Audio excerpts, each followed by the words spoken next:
আজ একদম ভিন্ন ধরনের দারুণ স্বাদের পিঠার রেসিপি শেয়ার করব, যে পিঠাটা একেবারে নরম তুলতুলে মুখে দিলেই মিলিয়ে যাবে।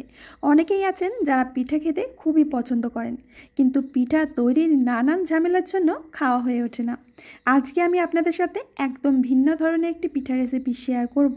এটা বানানোর জন্য চাল গুঁড়ো করার কোনো ঝামেলা নেই, আর কোনো রকম পুর বানানোরও ঝামেলা নেই। পিঠার স্বাদ হবে একেবারে মনের মতো। এই দেখো বন্ধুরা, পিঠেটা কতটা পরিমাণে নরম তুলতুলে হয়েছে। তো এই পিঠে বানানোর জন্য সবার প্রথমে একটা কড়ার মধ্যে নিয়ে নেব 2 বাটি জল। এবার দিয়ে দেব স্বাদ মতো লবণ। জলটাকে হালকা করে একটু গরম করে নেব। লবণটা যখন গলে যাবে, জলটা গরম হয়ে যাবে, তখন এর মধ্যে দিয়ে দেব 1 বাটি সুজি। যে বাটি মেপে আমি জল নিয়েছি সেই বাটিরই 1 বাটি সুজি দিয়ে দিলাম। গ্যাসের ফ্লেমটা লোতে রেখে সুজিটাকে ভালো করে রান্না করে নিতে হবে। ধীরে ধীরে সুজিটা এরকম ঘন হতে শুরু করবে, আর এক সময় এরকম একটা ডোয়ের মতো হয়ে যাবে। গ্যাসের ফ্লেমটা কিন্তু লোতেই থাকবে, তাহলে সুজিটা খুব ভালোভাবে সিদ্ধ হবে। এখন একটা প্লেটের মধ্যে নামিয়ে নিচ্ছি। এবারে সুজির ডোটাকে একটু ঠান্ডা করে নেব। অন্যদিকে একটা বাটির মধ্যে আমি নিয়ে নিচ্ছি একটা নারকেল কোড়া, আর এর সাথে দিয়ে দেব আমি চিনির গুঁড়ো 3 থেকে 4 চামচ, মানে যেমনটা খাবে মিষ্টি তেমনই দিতে হবে। আর সাথেই দিয়ে দেব 2 প্যাকেট গুঁড়ো দুধ। এবার সমস্ত উপকরণগুলো খুব ভালো করে মিশিয়ে নেব। এইভাবে পুর বানালে পুরটা আর রান্না করার কোনো প্রয়োজন হবে না, আর এই পুরটা খেতেও কিন্তু দারুণ লাগে। এদিকে আমাদের সুজির ডোটা ঠান্ডা হয়ে গেছে। এখন খুব ভালো করে মেখে নেব, একেবারে স্মুথ করে। একটু সময় নিয়ে একদম স্মুথ করে মাখবে, যাতে পিঠাগুলো বানানোর সময় একটা পিঠাও ফেটে না যায়। তো খুব ভালো করে সুজির ডোটাকে আমি মসৃণ করে মেখে নিয়েছি। এখন এখান থেকে বেশ কিছুটা ডো নিয়ে নেব। এখন একটা লেচি মতো কেটে নিয়ে বেলে নেব। হালকা হাতে বেলে নিতে হবে। যদি বেলনে লেগে যায় তো তোমরা একটু ঘি বা তেল মাখিয়ে নিতে পারো। একটু মোটা করে আমি রুটিটা বেলে নিয়েছি। এবার এরকম একটা ছোট্ট ধরনের বাটি নিয়ে বাটি দিয়ে কেটে নেব। বাটি দিয়ে কেটে নিলে প্রত্যেকটা পিঠা কিন্তু একই মাপের হবে। চাইলে তোমরা এমনি নর্মালি হাতে বাটি তৈরি করে তারপরে বানিয়ে নিতে পারো। দুটো পিঠে আমি কেটে নিয়েছি।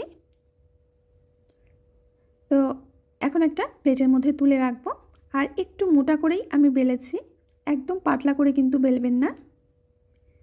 তো একে একে প্রত্যেকটি পিঠে আমি প্রথমে কেটে নেব একসাথে।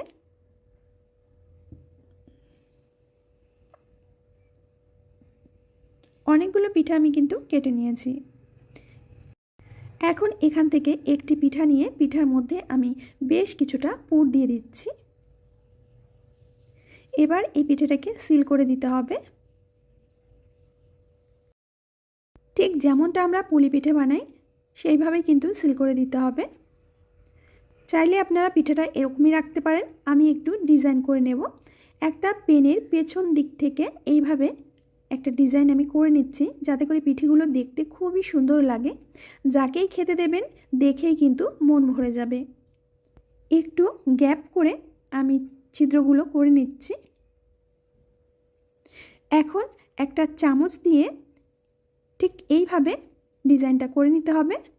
একটু চাপ দিলেই কিন্তু দারুণ সুন্দর একটা ডিজাইন তৈরি হয়ে যাবে। বন্ধুরা, যারা এই পর্যন্ত ভিডিওটা দেখে নিয়েছো তারা প্লিজ ভিডিওতে একটা লাইক করবে, ছোট করে কমেন্ট করবে, বন্ধুদের সাথে শেয়ার করবে। তো একটা পিঠে আমাদের তৈরি হয়ে গেছে। পিঠেটা দেখতে কতটা সুন্দর লাগছে দেখে বুঝতে পারছো বন্ধুরা। তো একে একে আমি সবগুলো পিঠে তৈরি করে নিয়েছি। চাইলে আপনারা এই পিঠাগুলো ভাপিয়ে খেতে পারেন, কিন্তু আমি আজকে পিঠাগুলো ভাপাবো না, একটু অন্যভাবে তৈরি করব।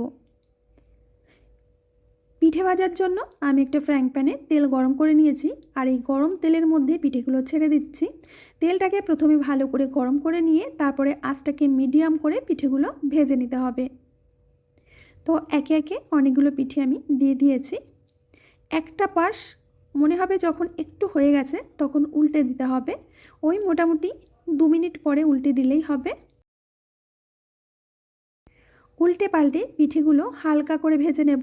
একদম লাল লাল করে কিন্তু ভাজার দরকার নেই, তোমরা ঠিক যেমনটা দেখতে পাচ্ছ এইটুকু কিন্তু ভেজে নিতে হবে। তো সমস্ত পিঠেগুলো আমি তুলে নিয়েছি, তেল ঝরিয়ে এখন নামিয়ে নেব। তো দেখো বন্ধুরা, পিঠেগুলো আমি ভেজে নিয়েছি।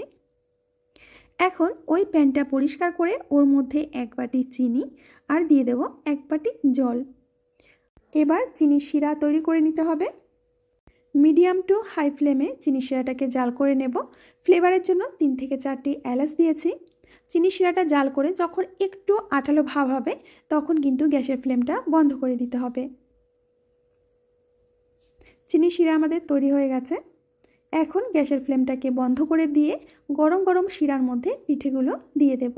বন্ধুরা, আশা করছি এই পিঠা যদি তোমরা একবার বানিয়ে খাও তো আবারও বানিয়ে খেতে ইচ্ছা করবে, এতটাই টেস্টি। একেবারে ভিন্ন স্বাদের একটি পিঠার রেসিপি, অবশ্যই বাড়িতে একবার হলেও ট্রাই করবে। তো সব পিঠাগুলো আমি দিয়ে দিয়েছি। একটু ওলট পালট করে শিরার মধ্যে ডুবিয়ে দিতে হবে। তারপরে একটা ঢাকনা দিয়ে ঢেকে আমরা মাত্র 4 থেকে 5 মিনিট এইভাবেই রেখে দেব। 5 মিনিট পর আমি ঢাকনাটা খুলে নিচ্ছি, আর এরই মধ্যে পিঠাগুলো কিন্তু অনেকটা নরম হয়ে গেছে।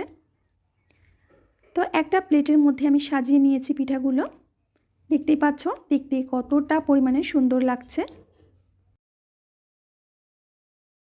তো নাও বন্ধুরা, তৈরি হয়ে গেছে আজকের একেবারে নতুন ধরনের নতুন স্বাদের একটি পিঠার রেসিপি। এর ওপর থেকে আমি কিছু ড্রাই ফ্রুট দিয়ে মানে পেস্তা বাদাম দিয়ে সাজিয়ে দিচ্ছি, যাতে দেখতে খুবই সুন্দর লাগে।